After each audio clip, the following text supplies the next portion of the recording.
জাহ্নবী কাপুর জন্মগ্রহণ করেন ১৬ মার্চ ১৯৯৭ সালে। তিনি একজন ভারতীয় বলিউডের চলচ্চিত্রের উদীয়মান অভিনেত্রী। তিনি ভারতীয় অভিনেত্রী শ্রীদেবীর কন্যা। হিন্দি চলচ্চিত্র ধড়ক দিয়েই তার বলিউডে অভিষেক হয়। বর্তমানে অভিনেত্রী ঠিক কতটা সম্পত্তি রয়েছে? সম্প্রতি তার একটি তথ্য প্রকাশ করেছে ভারতীয় গণমাধ্যমগুলো। জানা যায় এই মুহূর্তে ভারতীয় টাকায় প্রায় ৮২ কোটি টাকার সম্পত্তির মালিক জাহ্নবী। এলাকায় বাবা বনি কাপুর ও বোন খুশি কাপুরের সঙ্গেই থাকেন এই অভিনেত্রী। সম্প্রতি নিজে একটি দোতলা বাড়ি কিনেছেন তিনি।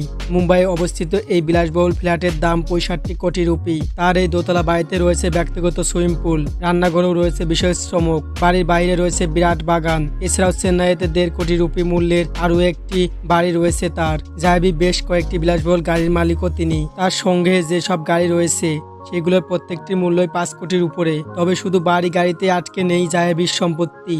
অভিনেত্রী ২.৫ লক্ষ রুপি মূল্যের একটি পোষা কুকুরও রয়েছে। তার আরেকটি পোষা কুকুরের দাম ১.৫ লাখ রুপি। তিনি এক একটি ছবিতে অভিনয়ের জন্য ৫ থেকে ১০ কোটি টাকা পারিশ্রমিক নেন। অভিনয় ছাড়াও বিভিন্ন নাম ব্র্যান্ডের হয়েও প্রচার করেন তিনি। প্রতিটি ব্র্যান্ডের জন্য ৭০ থেকে ৮০ লক্ষ টাকা পারিশ্রমিক নেন বলেই জানা গেছে। ভিডিওটি ভালো লাগলে অবশ্যই লাইক দিয়ে আমাদের সাথে থাকুন। ধন্যবাদ।